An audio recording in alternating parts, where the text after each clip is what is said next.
E aí, pessoal, voltamos aqui. Então já vamos começar aqui com pôr a mão na massa aqui, começar a criar a nossa primeira classe de blockchain. Mas antes, a gente precisa fazer algumas validações. A gente vai usar o JavaScript e o Node.js para trabalhar com blockchain, tá? Mas se você não tem ou não está habituado com a tecnologia, eu sugiro que você pega e instale na sua máquina o VS Code. Ele é mais leve, mais rápido e você vai ter muito mais dinâmica para trabalhar. E se você nunca trabalhou com Node.js, você pode vir nele aqui, ó, nessa abazinha aqui, pode escrever Node.js, que vai te dar uma série de plugins aqui que você pode instalar no seu Visual Studio para você trabalhar. No meu caso, eu estaria o primeiro aqui mesmo, ó, Node.js Modules Intelligence, tá? Tá instalado aqui, e é ele que eu vou usar por enquanto, tá bom? Então, se você já tem ele instalado aqui, alguma vez você já instalou, você pode vir aqui e digitar Node-V. Ah, já tinha um comando ali, ó. Estou na versão 22.13 do meu Node.js, tá? Então é ele que a gente vai usar um pouquinho, beleza? Então vamos lá, vamos começar a criar a nossa primeira classe aqui, ó. A gente já tem uma, um portfólio aqui, né, chamado aula blockchain. Vamos criar um arquivo aqui JS, tá? Vou chamar esse arquivo de block.js, que ele é o meu primeira classe que a gente vai estar usando, né? Vou determinar que ele é uma classe, né? E vou dar o nome para ele como bloco. Pode ser, não tem problema nenhum. Abre e fecha chaves, dentro dele a gente começa a fazer alguns parâmetros. Entre esses parâmetros, a gente precisa inicialmente de um construtor, que é ele que vai receber as informações que serão passadas para que nós possamos trabalhar os dados, criptografar, fazer os hashes ou não. Então vamos lá. Nós vamos criar um constructor, onde eu vou passar pontos importantes, como timestamp, que é o data e a hora exata que estou mexendo, né? Para isso, eu preciso também, na minha blockchain, criar um last hash, né? Para colocar aqui desse padrão. Eu preciso também de um hash atual, que é o do bloco atual, e preciso de um contexto da informação, que nós vamos chamar de data, tá bom? E dentro dela, para a gente poder começar a trabalhar, nós vamos usar as variáveis locais. Então, o que a gente fez até aqui agora, pessoal? A gente começou a criar uma classe e nomeou ela como bloco, tá? Dentro dessa classe bloco, eu começo a construir os valores que eu irei receber, porque a minha blockchain daquele momento, lembrando que blockchain é um bloco, né?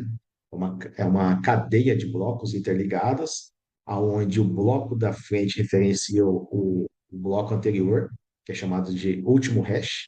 Ele gera, então toda a informação de um bloco se torna em um hash. Esse hash ele é anexado no bloco da frente, por isso que se amarra entre eles, formando assim o conceito de corrente. Tá bom? Então, por isso que vocês estão vendo aí o timestamp, o last hash, o hash do bloco atual e a data, tá?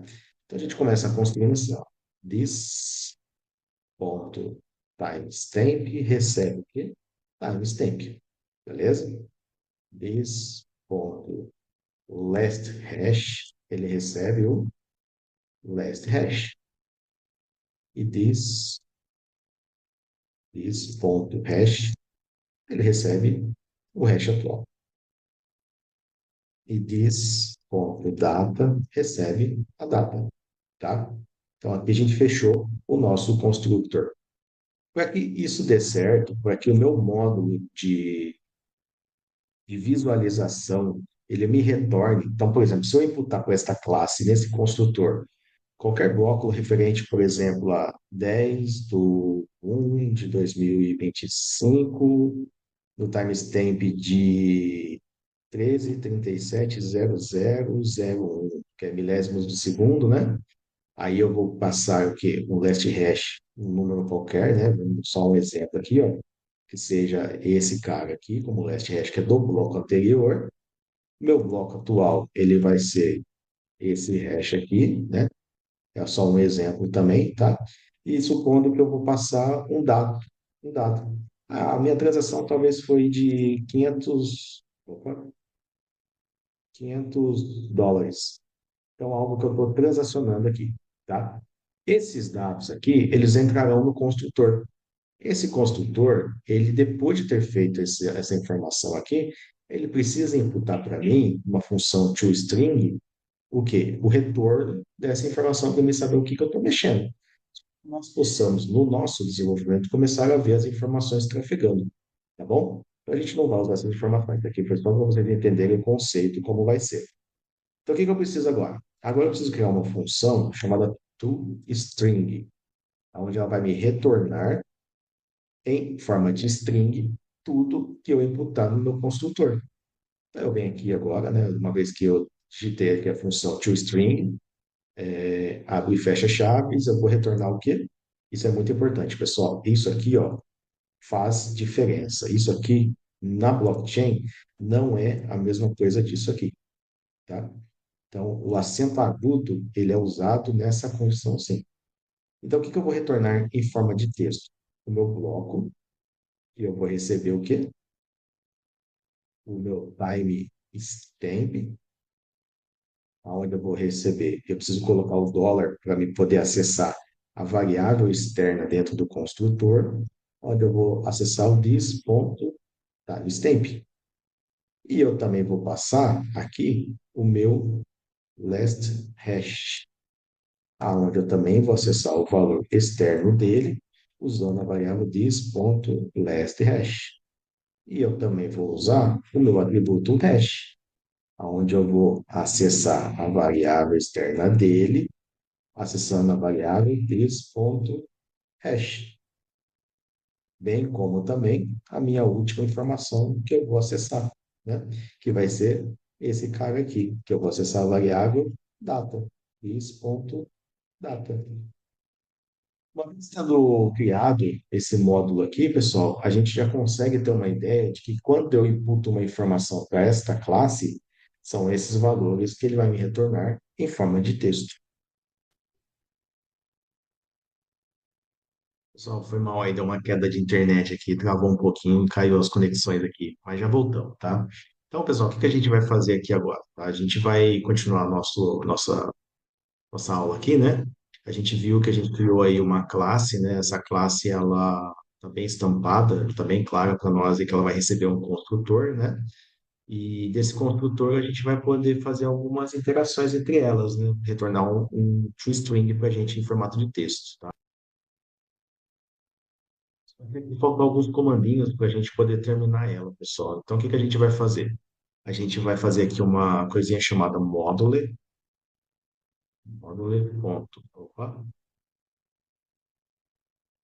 module.export. Ela vai receber o quê? A minha classe block, tá? Isso vai permitir com que eu acesse externamente essa classe criada, tá bom?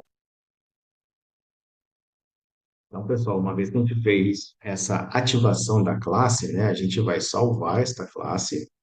E aí, como é que a gente testa? Como é que eu sei que os dados, os parâmetros passados para essa classe aqui vão funcionar e me retornar aqui uma timestamp, um hash, um hash, um data? A gente vai criar aqui na raiz um arquivo de teste. Esse arquivo de teste a gente vai usar muito, tá?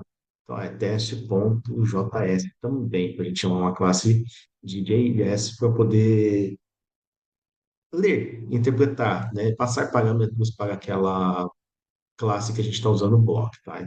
Só que eu preciso acessar ela, né? Eu não conseguiria acessar ela se eu não tivesse colocado esse caminho aqui, tá? Para exportar essa informação. Então, o que que nós vamos fazer? Nós podemos acessá-la por meio de uma constante, né? Onde eu vou dar um nome de coisa, o bloco mesmo.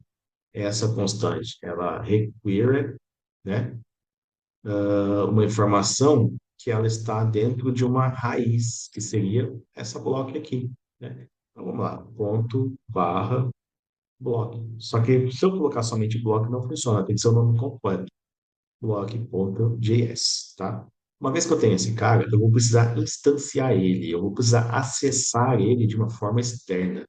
Então, console.block, minha constante block, ela está sendo instanciada para uma nova classe block, né? Eu não estou criando, mas eu estou acessando, aonde aqui dentro eu vou ter o meu dados que eu envio para a minha classe block, né? Que é o timestamp, last hash, hash e o data, tá? Então, no timestamp, eu vou colocar aqui a data e hora de hoje, como um exemplo, 8/2/2025, são 14h08, vou colocar aqui 21 segundos. Aí eu tenho o last hash, né, que é o hash do bloco anterior. Lembrando, pessoal, que isso aqui são dados fictícios, tá? Lá na primeira aula, a gente viu sobre o bloco Gênesis, que a gente vai aprender o que ele é e como ele começa. Isso aqui é só para vocês entenderem o conceito do que está acontecendo, né? Nós estamos passando o valor para uma classe, ele vai ter que nos retornar o valor em forma de bloco. Então, vamos aqui colocar o hash atual, né, que é o hash que vai criptografar as informações desse bloco, e eu passo um dado também aqui para ele, né? Seja um contrato, seja um texto, seja um valor financeiro, seja um compilado de valores, né? Tanto faz. A gente estava falando em mais ou menos US$ 500 ali, né? Só para a gente ter uma informação. Opa, saiu um 4 aqui. É US$ 1, beleza? Uma vez que eu passei esse valor, eu preciso printar na tela para mim ver, né? E no JS a gente usa o console.log, né? Onde eu passo a minha classe que eu instanciei e a função que eu estou acessando, que é a toString. Vamos testar para ver se vai dar certo? Antes de mais nada, a gente corrige aqui os IntelliSense, né? Que é ponto e vírgula no final, salva, e a gente vem no terminal aqui, ó.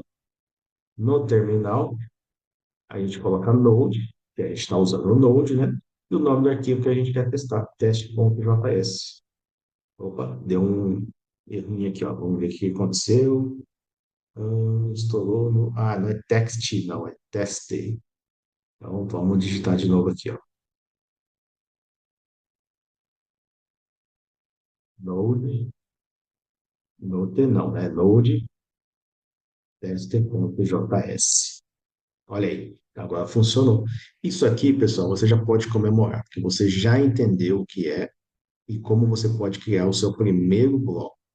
Nesse caso aqui, o bloco a gente criou com dados só de US$ 500, né? Onde ele gerou supostamente um hash aqui, né? O last hash é o bloco que veio antes dos US$ 500, talvez possa ser o nome da pessoa que pagou esse cara aqui, né?